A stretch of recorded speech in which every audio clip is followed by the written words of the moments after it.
Hello everybody, welcome to Nintendo Expansion Pass here on Watchwitch Games. I'm your host and Lights Excited interview. Joining me is the one, the only Watchwitch himself, Mr. Corey Dirrig. Hello, good sir. Hey Ed, it's good to be here this evening, this Saturday evening with you. Yes. It's gonna be a good time for the next It is. 35 to 45 minutes, maybe, or longer. Who knows? Who knows? Yes. We was having a discussion and indies came up. Yeah, and I said put a pin in it. We'll talk about it on the next episode.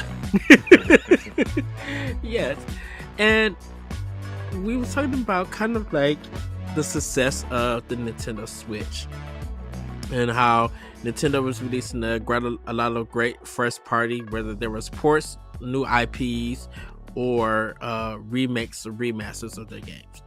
And we also exclusive third party games that have like been on Switch also. But at a point in time, and maybe still, independent games, or indies as we call them, played a huge role in the success of the Nintendo Switch. And I think we're just going to have a talk about how important that role played and why it still matters even for the next console for it. Because I can actually say for 2023 was kind of a down year for indies due to the fact that there were a lot of great first party and third party games. And indies just kind AAA of like games. AAA games, yes. And indies kind of fell away back from past years and stuff. But I think it's going to get back to where they do play a bigger role with it. And I think a lot of that is due to delays in the pandemic in a sense for it. But I kind of want to go back, Corey. When did you think indies started playing a huge role in the Switch's success? In the Switch's success? Yes. I think so. We kind of hit on this on the last episode a little bit, but in case you didn't listen to that one, because I'm sure a lot of people tuned out once they listened to us talk about Xbox for 30 seconds. We were talking about how the rise of indies really came, initially came during the Xbox Live Arcade era, right? With stuff like Braid, and then we ended up getting stuff like Limbo and Bastion, and then when the PlayStation Vita or the PlayStation 4 came out, I guess you would say, like, they had this whole thing revolving around indies, and we ended up getting stuff like Contrast, which that studio is now owned by Microsoft, and Compulsion, and Resogun from Housemarque, which is also now owned by Sony. But then we also started getting stuff like Transistor from Supergiant and Inside, and there's been hundreds of great indies since, right? I think in terms of the Nintendo audience in particular, I think a lot of people circle Yacht Club Games and Shovel Knight in terms of importance of indies on Nintendo in particular. Now, granted, there were indies beforehand, and there were certainly enough indies on the Wii U store that were good, but I think Yacht Club making it a point to say, we want to make a Nintendo game, and this was before indies were coming out every day. This is before the dumpster fire that is the Nintendo eShop, right? Where there's just trash coming out every day. It doesn't matter. It doesn't matter what it is. It's coming out every day. Yacht Club circled the Wii U and the 3DS and said, look, we're making a Nintendo game. It might come to other platforms later, but we are making a Nintendo game. We're kickstarting Shovel Knight. And I think that really led to the importance of indies for Nintendo consoles in particular. Now, I think the indie scene on Switch and that success actually started on the PlayStation Vita, right? You look back and see how successful indies were on the Vita, and everybody wanted the indies on the Vita, like, like stuff like Broforce and um, Super Stardust and a plethora of other indie games that I can't really think of right now. But I think Rainbow Moon was a huge indie success on Vita, which I think Rainbow Moon and Rainbow Skies are on Switch. I'm not 100% sure if they are or not. One of them is for sure. I don't know which one. They both might be. Anyways, my point is you can see what the Vita did in terms of indies, and um, I think the indie scene really took off in the portable space. And the Switch was the next portable. And so once people jumped to Switch from the Vita, who are fans of portable games, whether you bought a Switch Lite or an OLED, like whatever fits your fancy with the Switch, indies had a new permanent home, essentially. Mm-hmm. Yes, PlayStation still does the PlayStation Loves Indies thing every year, and Xbox is really pushing indies with Game Pass and ID at Xbox. But the Switch is the perfect home for indies. I think a lot of people like to view indies as not in the same vein as cozy games, but like indie games are cozy to play when you like I'm on the couch, I'm watching some show on TV in the background. I can jump into something like, Axiom Verge 2 or Shovel Knight or Hyper Light Drifter, and I know I'm naming games that are like 5, 6, 7 years old at this point, but you know what I'm saying. Like these indies are so important to the Switch, uh, and I think a lot of recent indies found success. I think you look at something like Death's Door from Acid Nerve, right, which we talk about a lot. Didn't start on Switch. It was actually a Game Pass or a Xbox exclusive for a long time. Mm-hmm. Yeah.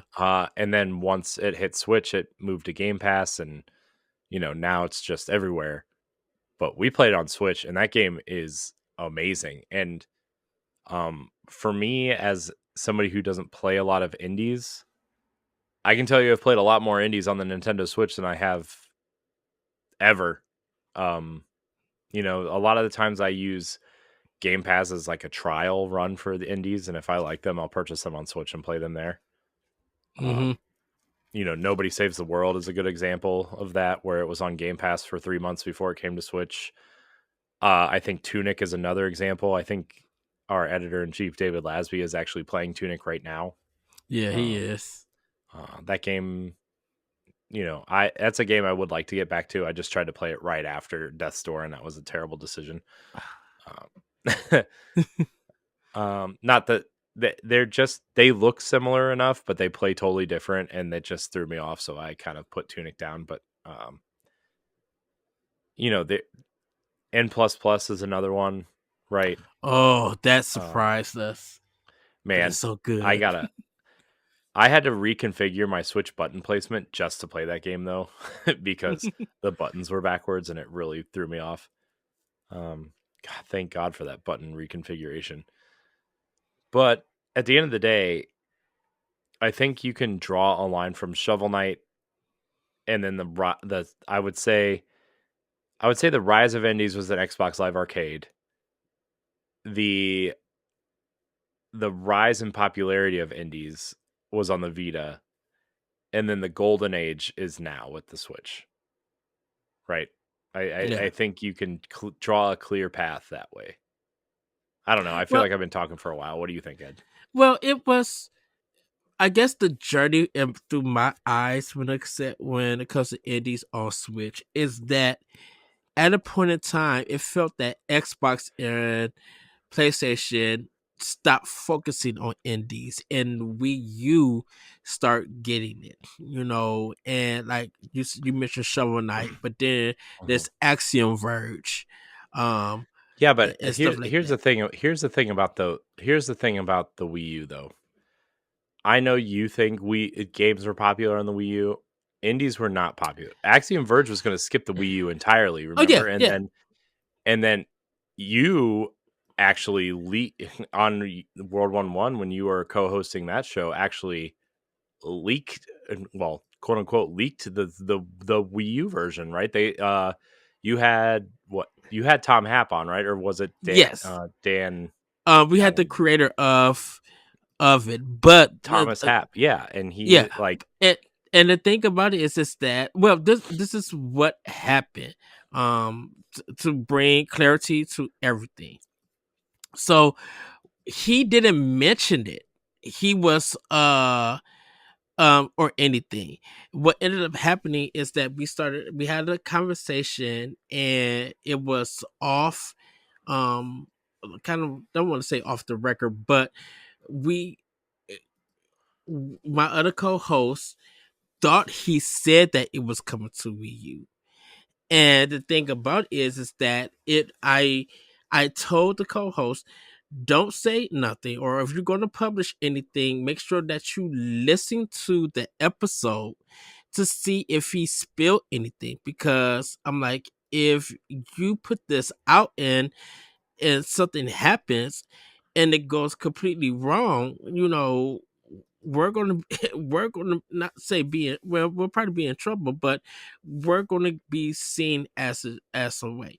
So when it came out, and even when the episode came out, when all these news outlets start picking it up and everything, that's when they had to break it and say something about it. And I apologize to him and to uh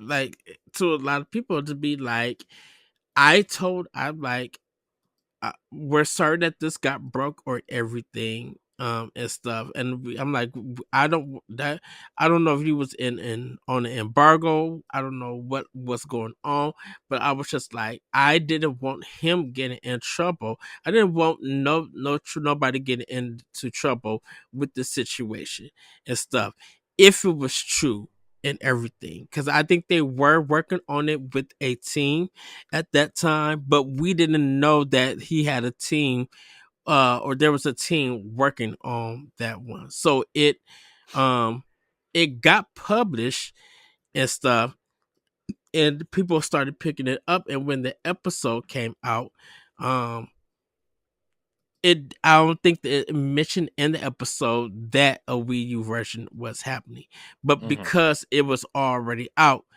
and stuff, they just had to confirm that it was happening and everything, um, and stuff. And it was a big ordeal. Yeah, it was good for World 1 during that time, but I felt bad because I didn't want that story or anything being published if it feels like words are being put into his mouth and stuff, because like, it is his game, and it is a business and contracts and stuff, and I don't want stuff like that ever happening and everything. So and at that time, I don't think he had a PR person and everything. He was really just like one developer.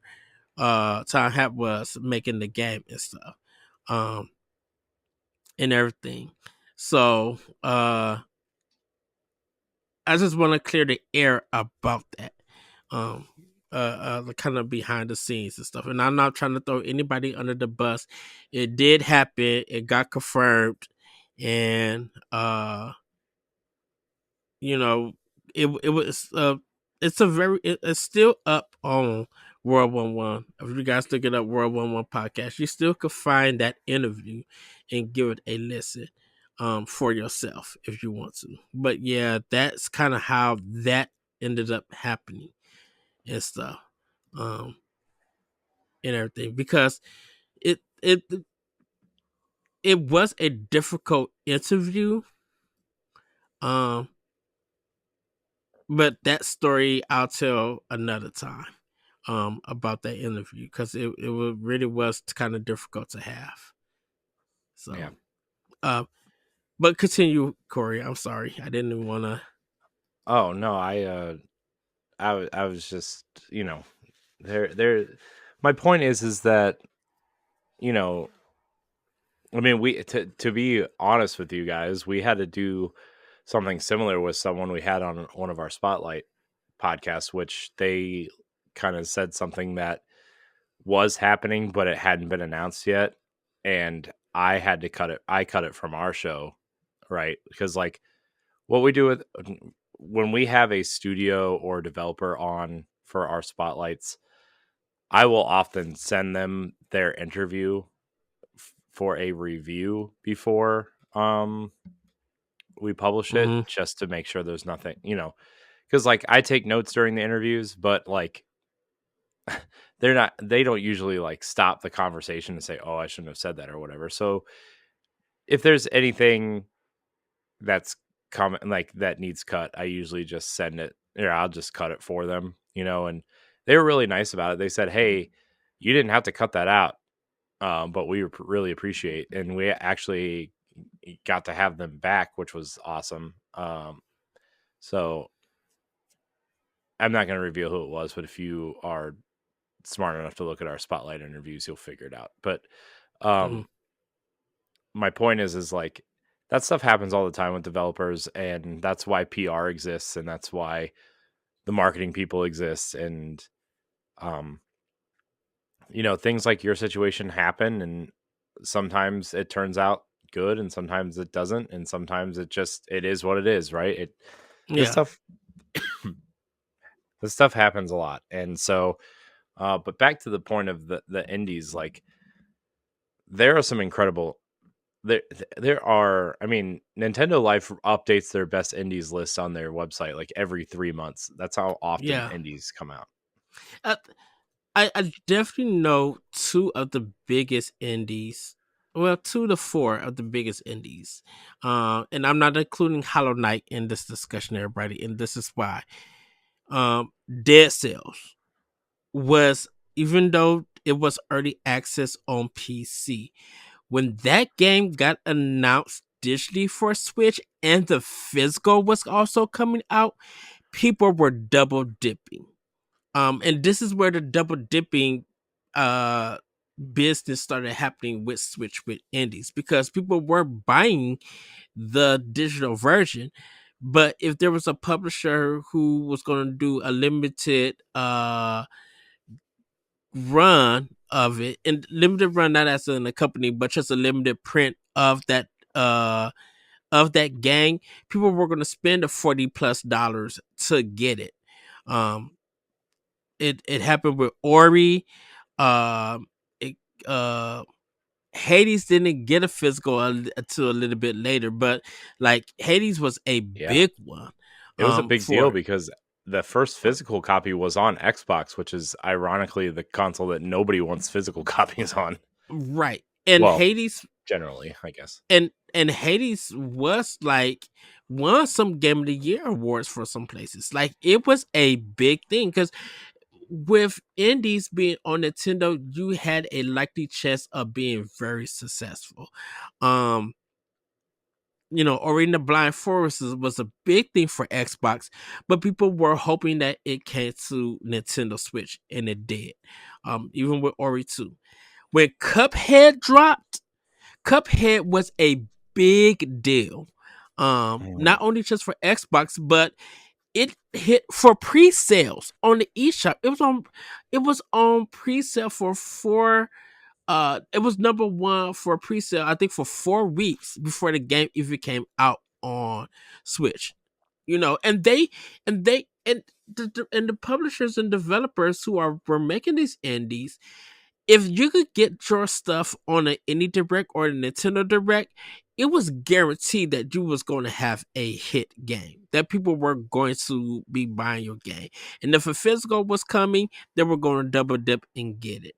Devolver Digital, man, the indies that come out from the games that came out from because Devolver Digital was just publishing indie games and stuff, Mhm. and it was original IPs for it. I always talk about Greek. Greek came out of nowhere. It was that beautiful animation, just the music, and I'm like, oh, I need to get this. And Devolver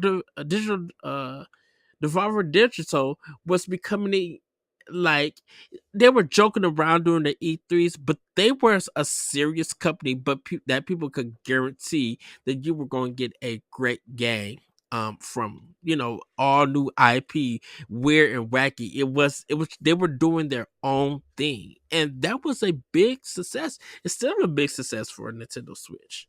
Like Mhm. it was really really big. Yeah, man, there's so many good games on the Switch, man. I'm just going through like this list on Nintendo Life. Man, shout out to Nintendo Life, by the way. I know they're like bigger now. I mean, Mhm. they've been big for a while, but like they do such a great job of just curating the news and having great lists, updated lists. They like that whole suite of websites. I don't know who owns them, honestly, but like Pure Xbox and Push Square, Yeah. uh Hookshot Media owns them. Um good for Nintendo Life, man. Like they are doing the thing better than anybody, I would say, in this space. I wish I wish our website was like half as good as theirs, a quarter as good as theirs, because it's if you need to find like, oh, I like Metroidvanias, they have a guide for best Metroidvania games on the Switch, and there's like 30 of them on this list, right? Like the top ones. And then they're just shout out to them, man. Shout out to Yeah. Nintendo Life, Push Square and Pure Xbox also. Xbox. I Those I they're use great them too. daily. I use those websites daily before even before I go to people like IGN or Game Informer. Like it's Nintendo Life and Push Square and Pure Hmm. Xbox. Yeah. Because like even if it's not their story, they still have a story. Like they'll have like, oh well, this was Video Game Chronicles story, but here's a paragraph that's kind of summarizes the story, and then they'll link out to Video Games Chronicle, and then you can read the whole story there. And it's just Just so good. there. This website they have the best source of Nintendo stuff ever. Hmm. Good on them. Um, where we? Oh yeah, best. So these are best retro and throwback Nintendo Switch games. They're not all indies, but you'll get the gist. So Shovel Knight is clearly the first one. Uh, the Bloodstained games are on here. Yeah. Um, The Messenger, which is a really awesome Ninja Gaiden / Metroidvania game, which is cool. The Master Blaster Zero, Yeah, or that was good. the I like that one. Blaster Master Zeros, 1, 2, and 3. Axiom Verge 1 and 2 are on here. Cuphead's on here. Um, Hotline Miami, those games are on here. Blazing Chrome, which is essentially Contra on steroids.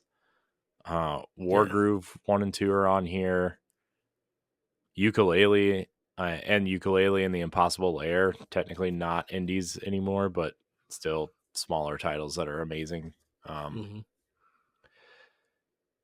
Hmm. so there's so many awesome games on here. And like Time even Spinner, which is a really interesting kind of. Time Spinner is a weird one because that it was on PlayStation for years I know. before it came Well, to that any other it became platform. big when they ported it to Vita, and then they ended up porting it to Switch after that because it became so huge, right? It was in the top selling Vita games of all time at some point, I think. Like Yeah. ridiculous. River City Girls Uh is on here from Way Forward. Shout out to Way Forward, by the way. Ugh, oh yeah. I I know Corey. I talk about this one, Graceful Explosion Machine. Like that was one of the launch games or in the launch window of the Switch. I know you were Uh, obsessed with Graceful oh, Explosion Machine. World of I Goo was also love in it. that launch window. Oh yes. Um, you had the top down one. I think with the policeman or the shadow man or whatever. Um, The top down one. yeah, there was a top down. He was like I think in a red coat or Oh, something. Mr. Shifty. Yeah, Mr. Shifty. Red Hat Blue Coat. Yeah, that game is Yeah. still really cool. I saw that game on my downloads list the other day. Mm. I was like, man, that game was awesome. Uh, yeah. And then it was just like, with JRPGs, like Sea of Stars is a big one. And Hmm. everything, Chain Echoes.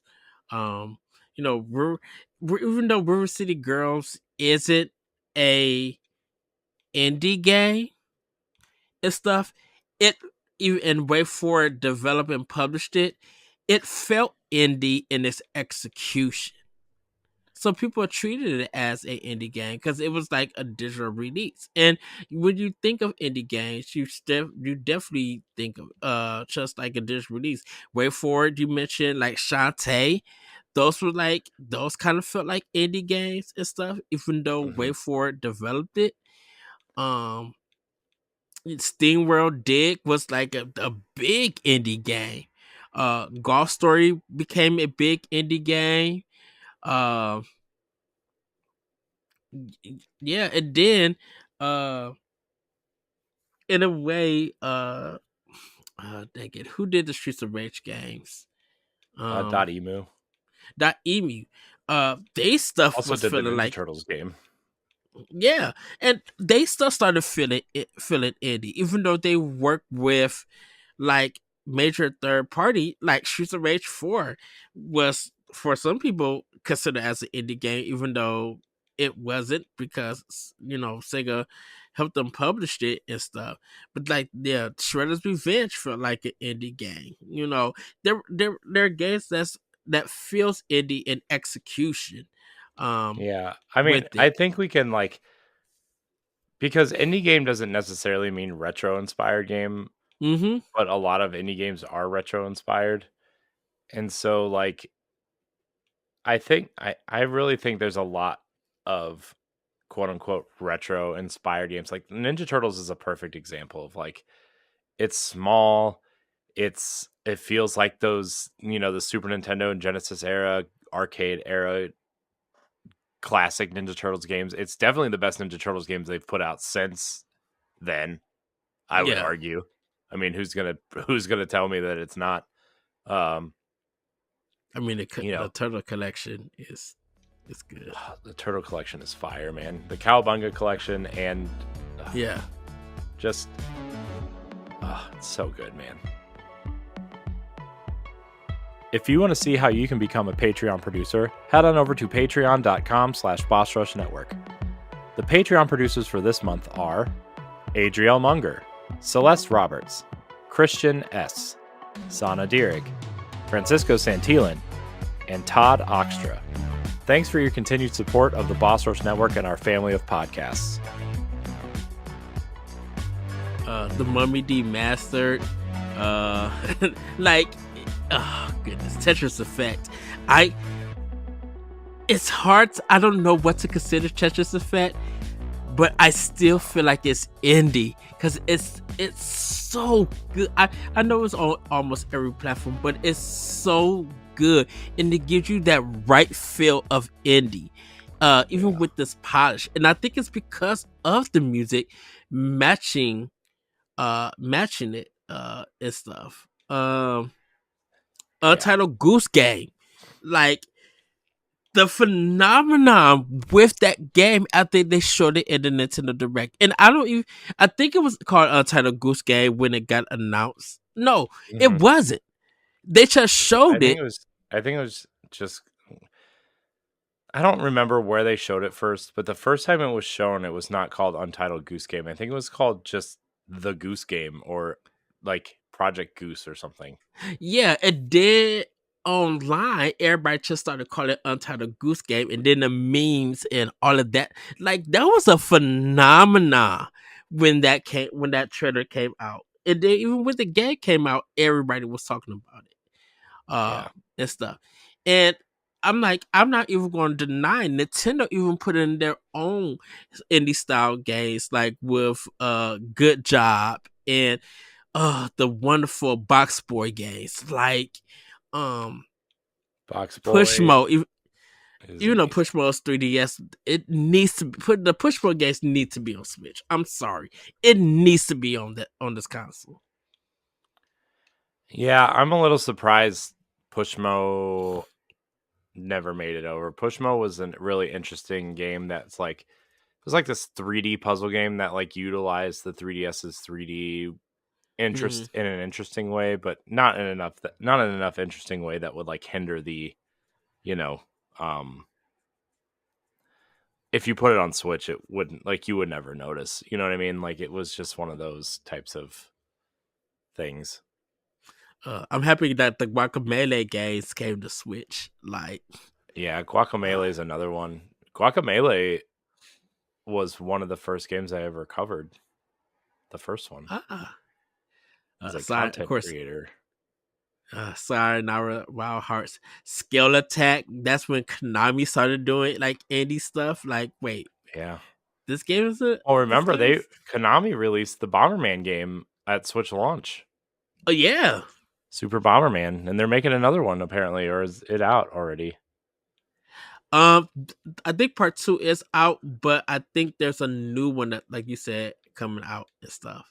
Yeah, well, they Uh, made that online one, which was like weird, right? But also yeah. like they also made shoot. They made the online one in that first one. Yeah, Bomberman R2 is out.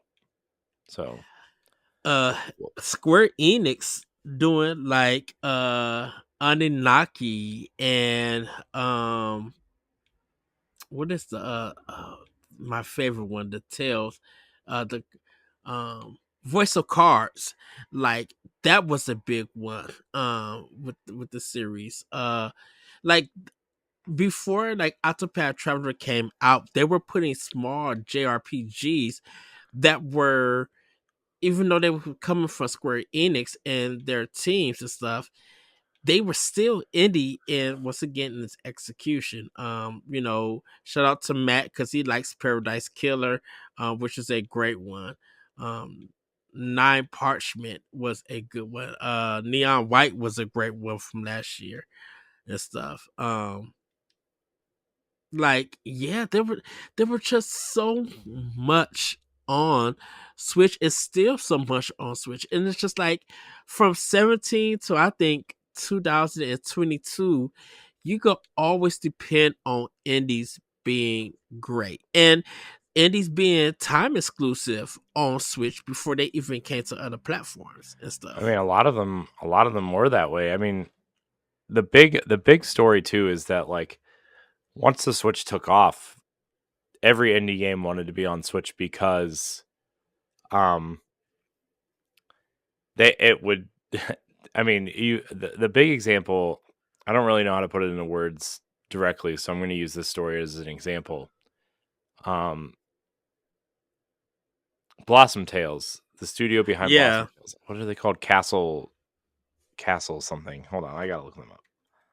Oh, what is the indie game that was $5 that was in Japan? Um, Kamiko.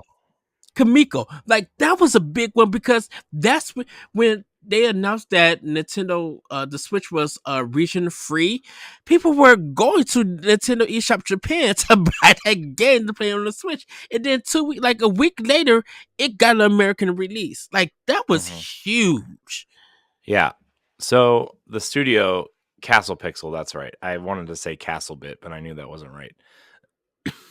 Castle Pixel, put the game out on Steam and they didn't sell enough copies on Steam and they were going to have to like end development and they ended up putting it on Switch and sold something like 8 times as many copies on Switch as they did on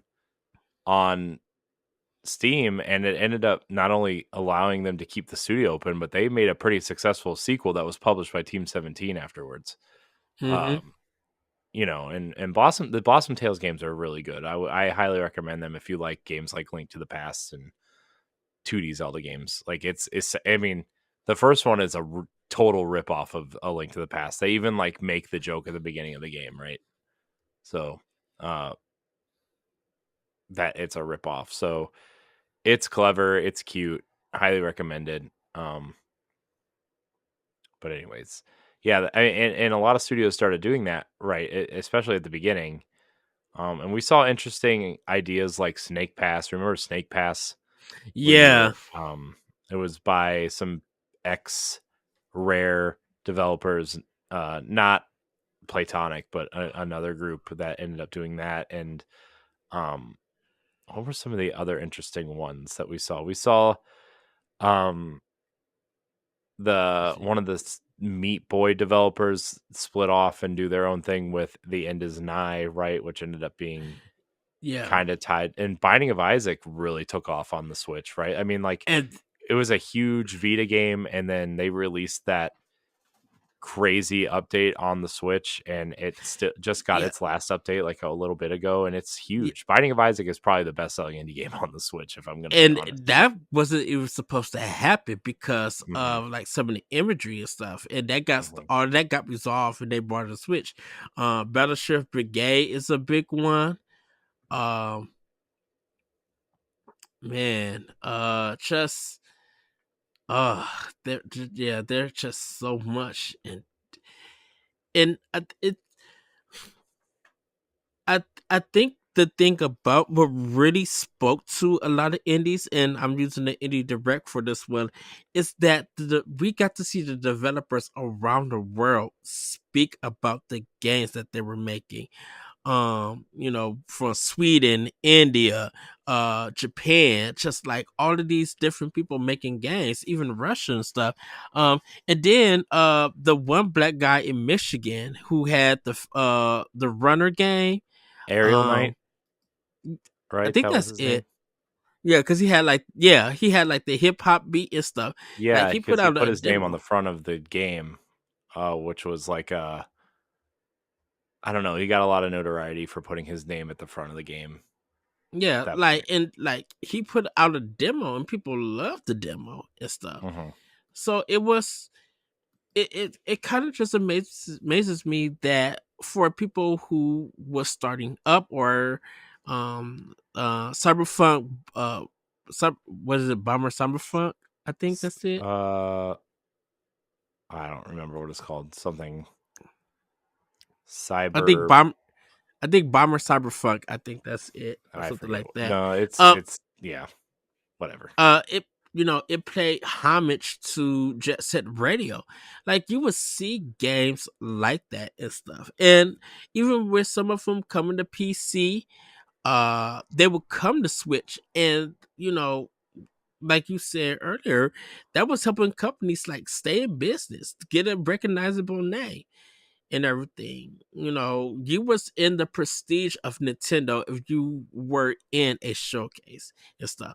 And even if you wasn't a showcase, if Nintendo tweeted your game out on their Twitter page, it's probably likely that people are going to be buying it and stuff. You know. Yeah, yeah, So and I can definitely tell you that the Switch got me because I mean, you know me, I'm not a big indie person at all. I think mhm. up until the Switch came out, I would say I don't. Shovel Knight was definitely a exception to the rule for me, right? Where like I didn't want to play indie games. I I mean that again, this was like early on in like content creation. I'm gonna start really paying attention to the industry in a meaningful way. Um, and I'm still like I still like have that in my head where like indie it's I don't want to play a 2D game. I don't want to do this, but like when I force myself to play things like Death's Door is like the greatest example for me aside from Shovel Knight where like Death's Door went from a I don't really want to play this. It looks kind of weird and I don't want to try it to being a top 25 game of all time for me probably. Um Mm. Probably higher if I'm going to be honest with you because it's that good. Um and so it's the Switch has really changed my perspective on that too, you know, because it's they're cheap. You know, I can use my gold points on cheaper games. They're on sale all the time. I found quite a few gems. Hook is another great example. Oh, how could I Um, forget about Hook, which was like this dude? what was it, like $3 or something? It was $2. It was like Yeah. $1.99. Uh-huh. And you played it, and you were just like, Ed, you need to get hooked. It's only $2. I got it because we talked about it after the Nintendo Power Block recording. I got it in like half of my Sunday. I was off work playing that game, getting through levels. I'm like, Corey, where are you at a hook? Like, I Hmm. was hooked on hooked. Yeah. It was Hook is an incredible. It's I mean, we haven't talked about it in probably years at this point, but Yeah. Hook is basically just like a really crazy like lock picking simulator. But it's all monochromatic line art, and so you are picking these, kind of odd looking locks with mechanisms and stuff, and you have to get the circles to turn without hitting the sticks, and you only have a certain amount of tries, and it gets really challenging once you get into like levels 30s and 40s, right? Like Hmm. it's really difficult, but also a really awesome game, and everybody should go play Hook right now. $2. Come on, you're gonna spend more than that in coffee in the morning. So Right. let's be honest. You guys are gonna go into your gas station, your Sheets or your Get Go or your Wawa or your whatever's out west, Stop and Shop, Go and Throw, whatever you want to call them, and spend $6.99 on your cup of coffee. Go buy Hook on the Switch. You'll be glad Yes. you did. So, Corey, anything else about indie Yeah, games? I'm getting my Switch real quick because I I, I want to shout some more out because I know there's plenty of them. Oh man, Ninja Turtles, man, what a great. Let's see that I forgot that they put Cruise and Blast on the Switch. Jeez, oh, they were not very good. I wanted that game to be really good, man, but it is just not. Super Meat Boy and Super Meat Boy Forever are also really great games. Um, our old friend Matthew Keel turned me on to those. Um, hold on, let me go to my re-download list here. Uh, Spirit Fairs. That's a good one. Ape Out was interesting. Was that Yeah. kind of music based level based music rhythm style game? Um, oh boy, man, I have so many games on Switch. Bad North was really good. I loved Bad North, which was it's like a it's like a bite-sized real-time strategy game where you're building a fort as people are coming to attack your island, and you have to, Uh huh. save these forts within, and like matches really only last about 10 minutes. Um I'm just kind of blazing through my list here. Man, I have so many Switch games. Dicey Dungeons was a good one. Oh, Uh Celeste. How did we forget about Celeste? oh, so that's just great. Yeah. But Uh I still didn't. I still haven't picked it up or anything. Uh, of um course, Just Shapes and Beats for me because the music is a the music is so banging and it's so challenging, and I yeah, love that. that year I went to PAX, I don't know what, 2017, what year was my 18, I daughter think. born? 2018. Yeah, cuz it was right before my daughter was born. Um they had this whole stage set up for Just Shapes and Beats, and they were playing all the music, and they had it was like a DJ playing just the music from Just Shapes and Beats. It was awesome. You would have loved it. Um, Shout out to Crosscode, which was really good. Yes, Um, that's the one that got delayed a lot before it came to Switch. It didn't yeah, show up. it was really good though. Let's see. Do do do do do. Oh, Fast RMX is really good if you're looking for something that will, you know, F-Zero mixed with Wipeout sort of Hmm. Yeah. vein.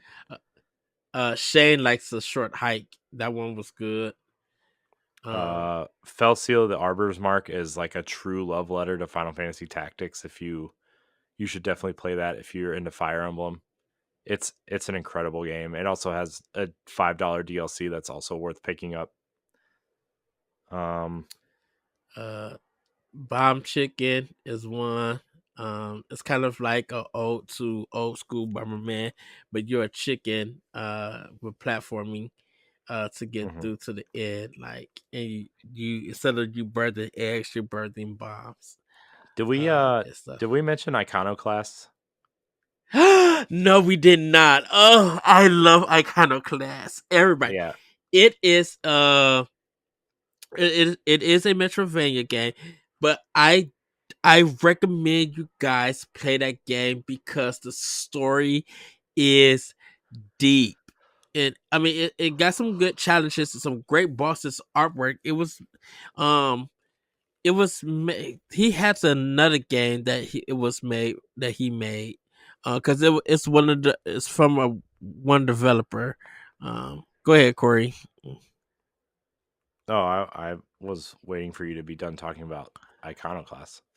Um, I'm trying to find the video game. Um, Hmm. let's see. Okay, this game. Ooh. Pardon It's me. developed by Jochen Sandberg, MP2 Games. Um,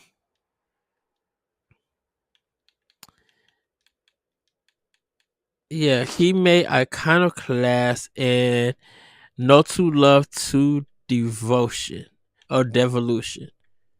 Um, Hmm. like he developed the game and he does the music for it. Hmm. Um, Okay. Cool. Um, I want to shout out Bishop Games Lightfall, not Destiny 2 Lightfall, but a game literally called Lightfall that it was also one of the first games I ever covered. Jesse really loved it too when we talked about it early on in the show's life. mhm. Let's see what else here. Uh, And Bento, that's a game Celeste got me hooked on. yeah, Minute is a good one. yeah. I Um, want to shout out the Ocean Horn games if you're a Zelda fan. I need to buy part two. Yeah, I haven't purchased part 2 either. Part 1 though is just like it's basically a top-down Zelda. It's really Mm-hmm. good. Not really indie games, but shout out to some of the Oddworld games. I know Lorne Lanning rubs people the wrong way, including me sometimes, but Stranger's Wrath is an incredible video game, and his new one, Soulstorm, is actually pretty good too. Good. Uh, Oddworld New and Tasty is just a remake of the first one. So, Oxenfree, and I guess subsequently Oxenfree 2, but the first one is actually really, really great. Shout out to that. Yes. Um, let's see, what else am I missing here?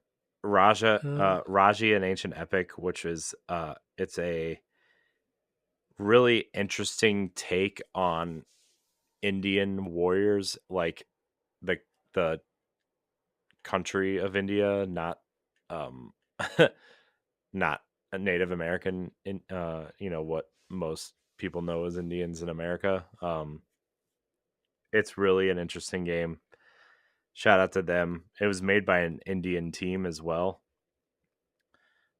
which is really cool. You brought up Sea of Stars. Smooshy Come Home. Shout out to them. Some Humble Onion was on our podcast, on the Boss Rush podcast, uh, probably mid to late last year, talking about this game. So uh, Binary Star Infinity is a shoot 'em up. It's kind of black, white, and red. Um, what comes after? Uh, I like how we're just sitting here scrolling through our switches to name off some indies. Cyber Shadow. Yeah, Cyber That's Shadow was a awesome. really, really good one. Music is okay. But it's like it's very. I think this was Yacht Club's first published game, Hmm. that they didn't develop Yeah, and everything. Uh, yeah. The SteamWorld games are all pretty good. SteamWorld Dig 1 and 2, SteamWorld Heist. SteamWorld Build just came out, so that might be something somebody could check out. Murder by Numbers. Oh, this is a game that I love. And the reason why I say is you play Sudoku, for part of the challenges, but it also has a mystery, kind of like a Phoenix Wright kind of look, feel to it. There's like 4 cases, and like it, it just it's so good to experience, like, and it's funny writing and stuff like that. Like they have a case about, queer and trans that's really really good. Like it's just so great of that game. So yeah, Murder by Numbers. Oh dang it, just love that one. I ran out of water again. Let's see here. I had a couple here too. The Gardens Between is a really fun interesting puzzle game. Yes. Heartfelt story. Really recommend that. The King's Bird is also another game that's kind of like, if you like Celeste, you'll like the King's Bird. It's essentially the same thing. The Last Campfire, which was done by Hello Games, the people who did No Man's Sky, but it was their smaller project. Love The Last Campfire. Mm-hmm. And then something, Ed, that we covered a lot at the initial Switch kind of thing. Wonder Boy: The Dragon's Trap. Yes. Not really an indie game, but like a remake of the Master System game, which was like odd that they chose the third one to remake first. Yeah, man. I mean, there's a lot of great indies out there.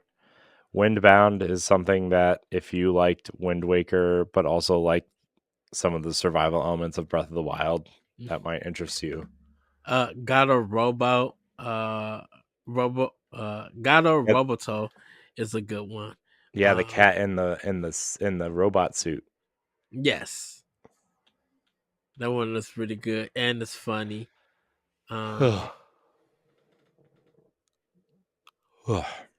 I Warframe. can't believe you printed out a Pow Block podcast sign and put it on your on your wall. Oh, I got to do the other one for this wall. Just do you need what kind of poster do you want? Just tell me what you want and I will send you a graphic for it, so you don't have to like crop it or anything. I didn't crop it. Well, yeah, I did crop this one. That one you did. The top part. Yeah. So, well, I need the shirt Power Block podcast one. Like, yeah, what you need is to buy the shirt. I know. I got to. It's on my to-do list because I got to get. When you come back and everything, I think I'll definitely have it and stuff. Yeah, because I need some new Power Block stuff. And everything. Man, dude, I gotta say, man, these and I know there are shirts, and everybody's just gonna be like, "Whoa, your shirts! You're promoting them," but dude, they're so good. The new designs are fire, man. I love them, dude. I love them so much. Oh, man, I love the the women's rights support shirt. Just the gradient pink is just, I don't know what it is about that. It just looks amazing. Yeah, I really wish like people wouldn't like desecrate me for wearing like the Latin heritage or the Asian and Pacific Islander heritage shirts, because those colors are awesome too. They really are. I really love the Asian and Pacific Islander color scheme. Oh, that like off red / orange color and like the turquoise and the yellow. Oh, it's so good. It looks so good. Man, I'm proud of myself. Self 5. Yes. That's right. I self 5 myself. Get out of here. Look, I give you props. Not you. I'm talking to the audience who maybe yelled at me. Oh, wow. Well, Corey, I think we can wrap it up here. Yeah, But I yeah, suppose we everybody, could. there's going to be more great indie games coming out. Before we go, shout out to Nindy Nation also, because and he's on YouTube, and the reason I'm giving him a shout out because he highlights weekly a lot of Nindy stuff that comes to Nintendo, the good, the bad, the questionable content, and stuff. And so I just want to shout out Nindy Nation. Check him out and subscribe to him on YouTube. Like, he really does a phenomenal job. Like, if he's into a game and he breaks it down and stuff, I'm most likely going to end up buying it and everything. So shout out to Nindy Nation also. Oh my gosh. By the way, this Sea of Stars collector's edition on the Xbox, that box art is pretty dope. I mean, I'm not going to buy it, but that box art is dope. Yeah. Well, The game is not for me, but man, it's a beautiful looking box art. yeah, I mean, like, I beat it on Switch. I'm just like, do I want to? No, I don't need it on Xbox. The king of double dipping doesn't need it on Xbox. I mean, I'll just say, I now, know, if I catch it on sale, then yes. I'm just being yeah, So, being a guy. Anyways, Ed, get me out of here. all right, everybody. That's going to be it for Nintendo Expansion Pass. Do let us know what indie games that we should check out or some that has been your favorites throughout the past 7 years of the Nintendo Switch. With that, everybody, have a great week. Have a great weekend. And we'll see you next time on Nintendo Expansion Pass. Bye, everybody. Bye. If you want to see how you can become a Patreon producer, head on over to patreon.com/BossRushNetwork. The Patreon producers for this month are Adriel Munger, Celeste Roberts, Christian S., Sana Dirrig, Francisco Santillan, and Todd Oxtra. Thanks for your continued support of the Boss Rush Network and our family of podcasts.